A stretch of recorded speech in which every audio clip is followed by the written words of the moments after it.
Okay, Boomer, who's going to buy your 21 million homes? Dateline November 23rd from the Wall Street Journal. I haven't read the whole article, but it goes along my premise. I've been thinking for a number of years that there's going to be some amazing real estate opportunities coming in the next 10 years. Amazing real estate opportunities. And on the backside of it, it also says there could be some difficulties for boomers, especially older boomers trying to offload some of their vacation homes and whatnot too. So you better be thinking about this ASAP. I hadn't come across this article until my man Daniel, who's a subscriber to the website, had written this article from agingwithfreedom.com, and his article is "A Glass Half Full Retirement Planning, a Contrarian View," and he mentions me. So good stuff, Daniel. Appreciate that. I'll put a link in the show notes. Don't agree with all his take, but it's all good. Everyone has a right to an opinion. No, they don't. They got to listen to me. All right. And frankly, don't care about the okay boomer thing. If people get offended by that, just whatever. I don't care. We live in such an abundance nowadays that people are offended by simple words. It's nuts. Anyway, so my premise has been for a long time. It's just if you have a basic supply demand curve, and what I'm going to show you here is, oops, I probably messed that up. Yeah. We're going to use my very thorough, very fancy supply demand curve. So we got quantity is right here going up. So the lower the quantity, the higher the quantity. We got price going left to right. The higher price going to the left. All right. So what happens is as quantity. All right. So what happens is as demand. As demand increases, the price goes up. I'll make this bigger, actually. Here we go. Yeah, let's do it like this. Sweet. It's hard for me to go backwards. As demand increases, the price goes up. Does that make sense? So low demand, low price. And just think about it like this. In your neighborhood, if no one's buying, you can't ask for a premium on your house. That's all there is to it. Now, I was talking to a guy the other day that they're moving to the villages, and they got houses going up. They're going off the market for above listing because the demand is so high. So what happens in this case, demand's so high, the prices are much higher than the listing, so they can charge a premium. All right. Now, on the other hand, when you have high supply, going back to price, so this curve will be supply. When you have high supply, you have low price because, again, let's say in my neighborhood, let's say it's a 10-house neighborhood and you got 8 houses listed on the market. Well, if you have 8 houses listed on the market, that's a high supply. And so what's going to have to do, if you want to sell your house against those other 7, you're going to have to lower the price. So supply, the higher the supply, the lower the price. The higher the demand, the lower the price. There's no equilibrium. Then we get this equilibrium right here, which is some people say, I just can't afford this price because it's just above my budget, and I can't afford to sell my house at this price because it's below my budget. So we're gonna have to get an equilibrium. Does that make sense? All right, so that's what's happening. But now what happens with the baby boomers is we have such a significant supply. We got to move this chart, right? This whole line, we got to move it this way because we have such a significant supply that the price is going to go down. This is a new supply, so they call that S1, they call this S2. And so the supply curve itself drops, it goes down because we have such a significant supply. So what's going to happen is, and again, if you just look at this right here relative to the price, it's because the supply is so much more, it's going to bring everything, regardless of demand, to a lower price because supply is much higher than demand. And so because of that, the baby boomers who have these big houses and whatnot, trying to offload them, there isn't as many people to buy them. So demand has gone down inherently and supply is going up. Demand's gone down, supply goes up. What does that mean? Prices go down. It's all there is to it. So it's fundamentally important. Now, so let's go back to the opportunities that lay. So real estate, though, at the end of the day, is a must-have. People have to have a place to live. Hey, buddy. And so if you're a potential investor, I'm telling you, man, the people who've got, look at, don't you love his, isn't that so cute, his sweater? Oh, it's his Christmas sweater because it's cold out there. So what's going to happen is you're going to find houses that come into the market that older people just can't maintain. They can't afford. They want to get out because they're either, whatever, their wife died, their husband died. They're going to a nursing home. They're going to a CCRC, continuing care retirement community. They just die, and the kids who would take over the houses don't want anything to do with it.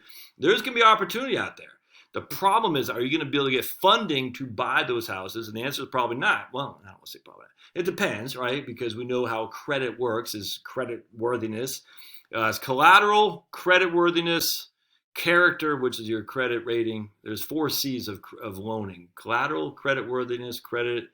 I can't remember the other one. But anyway, it's like 4 C's when it comes to borrowing money. You have to have good collateral. You have to have good character. Cash flow, that's what it is. Good cash flow and good credit worthiness. Maybe credit worthiness. Anyways, cash flow, collateral, credit worthiness. So maybe the 3 C's. Anyway, so if you don't have one of those 3 things, the banks are, somewhat hesitant to loan money because of rules. You're going to have a hard time. So the people who have cash on the side will be able to buy some of these properties for cheap, if that makes sense.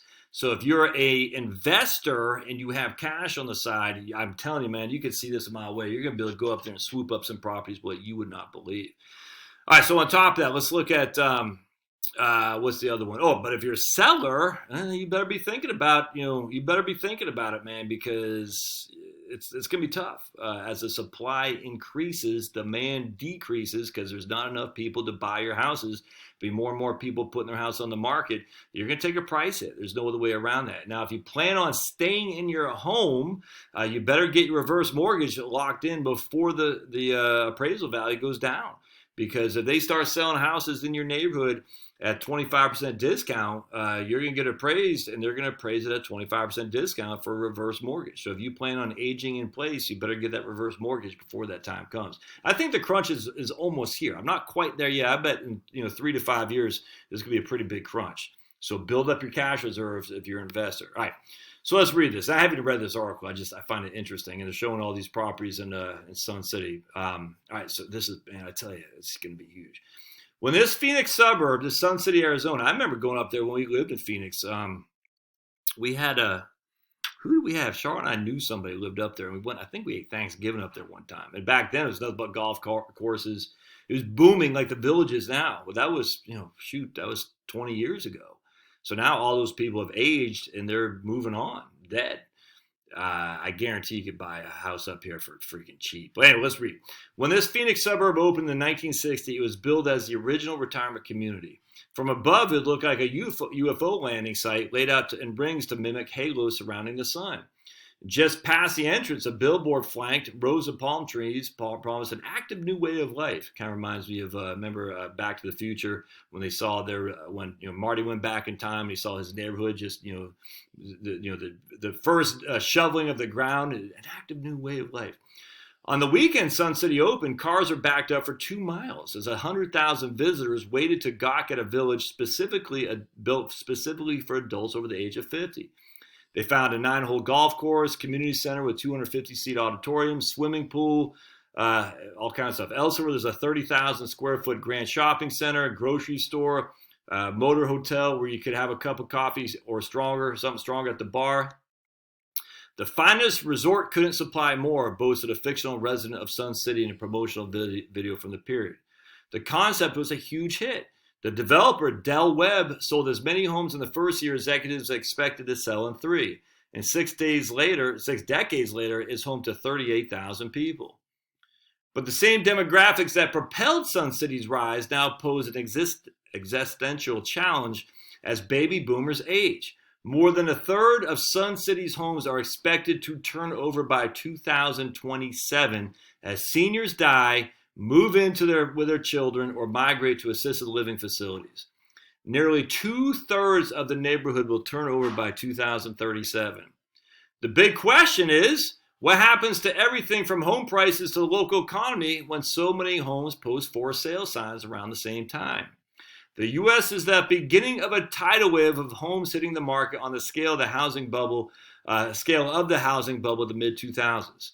This time, it won't be driven by overbuilding or easy credit, but an inevitable fact of life, the passing of the baby boomer generation. See, and here we go. The baby boomer bubble. Seniors are expected to vacate roughly 21 million homes over the next decades. That's more than the amount of new property sold during a previous 2-decade period that ended with a housing boom.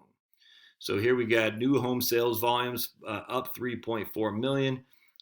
New homes vacated. All right, that doesn't have to dive into a little bit deeper. But anyway, 1 in 8 owner-occupied homes in the U.S. Are set to hit the market over the next 10 years. That's 12.5%. As the baby boomers start to die in larger and larger numbers. That is up roughly from 7 million homes in the prior decade. So that's an increase of from 7 to 9. That's an increase of almost 30%. By 2037, 1/4 of the U.S. for sale housing stock will be vacated by seniors. That is more than twice the number of new properties built during the 10-year period that lasted that spanned the last housing bubble. Most of these homes will be concentrated in traditional retirement communities in Arizona and Florida, or parts of the Rust Belt that have been losing population for decades. A more modest infusion of new housing is expected in pricey coastal areas of New York and San Francisco, where younger Americans are still flocking in large numbers. Retirement communities built to cater to aging boomers in Arizona and Florida will see the biggest loss of residents. Shares of homes to be vacated by seniors during 10 years ended in 2027. Greater Delray Beach, 32% of the homes will be vacated. El Mirage and Sun City, 35% of the homes will be vacated in the next 10 years. That's interesting. The Generation X problem. I think that's me, right? Generation X. On the face of it, this doesn't sound bad. Dying homeowners have always needed to be replaced by younger ones, and the U.S. for a number of years have suffered from a shortage of housing, a development that's dampened recent home sales activities and kept many millennials stuck in rentals. But the buyers coming from behind the baby boomers, the Gen Xers, me, are a smaller and more financially precarious generation with different preferences, posing a new kind of test for the housing market. One problem is that the bulk of the supply won't necessarily be in places where these new buyers want to live. Like, I don't want to live in a 55 plus community. It bores me. I mean, look, I get it. I know people do and they love it. I just don't. I like it. I mean, look, it sounds like you don't like it. I don't mean like that. But man, I think it's cool having these little rugrats run around the neighborhood. I like it. And so because of that, we're not moving to one of those places. Now, I say that now. Wait till I'm 55. Will I say the same? I have no idea. Generation Xers, or the younger millennials, have shown thus far they would rather be in cities or suburbs than major metropolitan areas that offer strong Wi-Fi or shops and restaurants within walking distance. Places like Frisco suburbs of Dallas and Capitol Hill neighborhood of Seattle. And you can see the housing wave right there.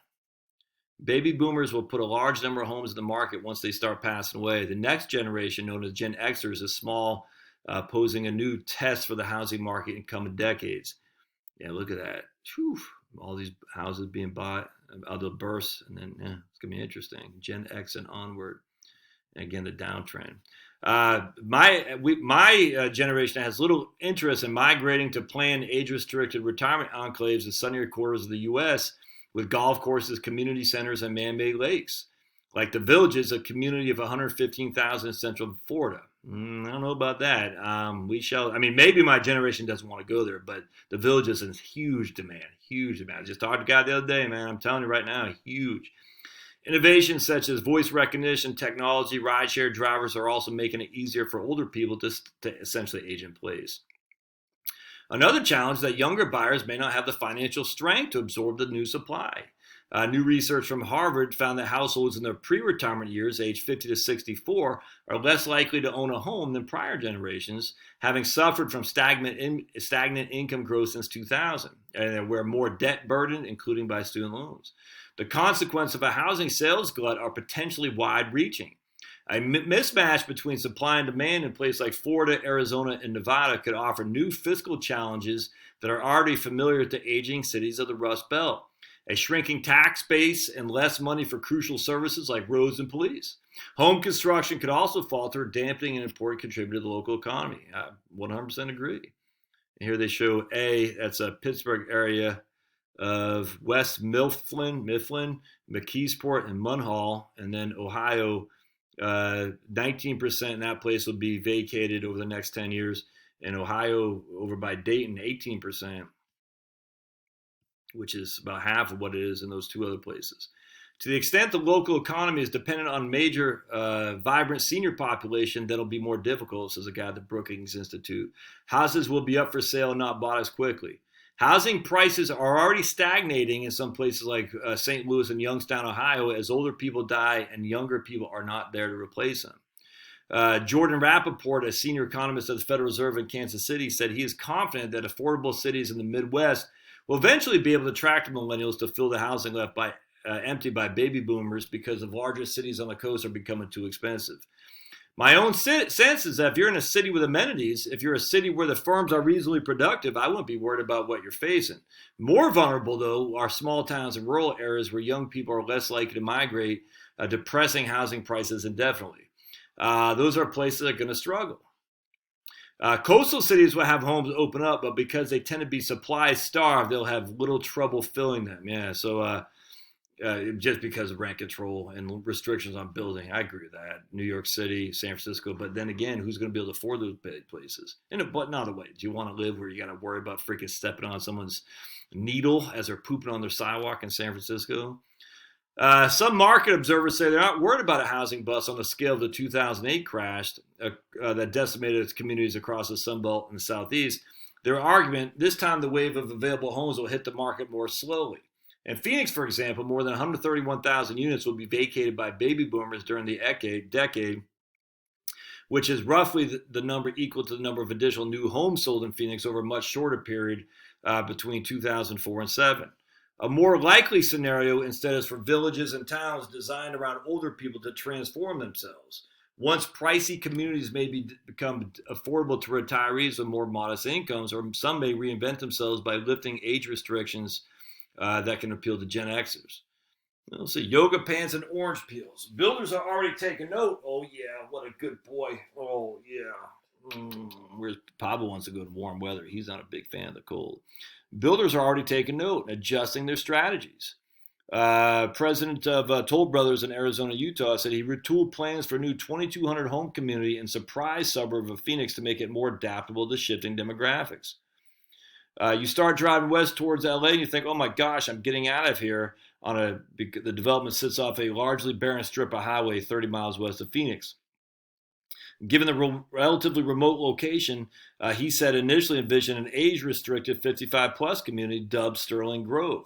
But as more businesses began moving to the area, he elected instead to mix some blocks of homes that would be restricted to older residents and some that won't. Let's keep. We just said, you know what? With a community which is still under construction features advertisement of attractive, fit, diverse boomers in yoga pants enjoying cocktails and lattes. We just said, you know what? In 20 years, who's going to live here? And even in 10, do you want to buy a new place when someone's toting around an oxygen tank? Instead of only offering small bungalows as initially planned, they'll offer a mix of options, including a 5,000 square foot homes big enough for a family. All right. The sun is still rising. In nearby Sun City, little about the village's core concept has changed in the 1960s. The local HOA still enforces a covenant requiring at least one resident to be at least 55 years older, and the community unapologetically is tailored to the silver-haired snowbirds. Many of the homes are two-bedroom, ecru-colored bungalows feature low-maintenance rock gardens instead of yards. Garbage cans are hidden in holes in the ground to avoid disrupting the idyllic feel. There are no schools for children, but local clubs and all that, whatever. Demand for Sun City is still strong, but at least one measure, prices. Home values increased 7% in the Sun City in the year for ending September. Okay, because they got sunbirds moving down there. But all right, so this lady likes Sun City. It's quick to say, Miss Lyons, who moved from New York to Count, says she's quick to say she didn't come there to die. She's been learning Spanish, taking aqua fitness, making ceramics, and volunteering at the Sun City Posse, community watchdog group that checks on residents' home when they're visiting their grandchildren. Okay, she's going on a cruise this month. Isn't quite sure what she'll do with herself since all the amenities are a short walk from her home, and they're practicing cheerleading. That's all good. Local housing consultant said it would be challenging to adapt Sun City to younger residents. All right. Anyway, I'm done with this. All right. So at the end of the day, That's pretty interesting to me. I'm telling you, man. I don't. Look, I have no clue. I just. How does it do? Okay, let's. All right. Well, some reason it doesn't have me on here anymore. It's kind of weird. Okay, that's strange. I don't know what happened there. It's kind of weird. All right. Well, for some reason went off of me. I just know at the end of the day, there's going to be some opportunity for real estate bargains, my friend. So just be on the lookout for that. And again, not sure why the screen fell off me, but the bargains will be there. You just got to be on the lookout. And of course, you have to have the financing to afford them. All right. We'll see you.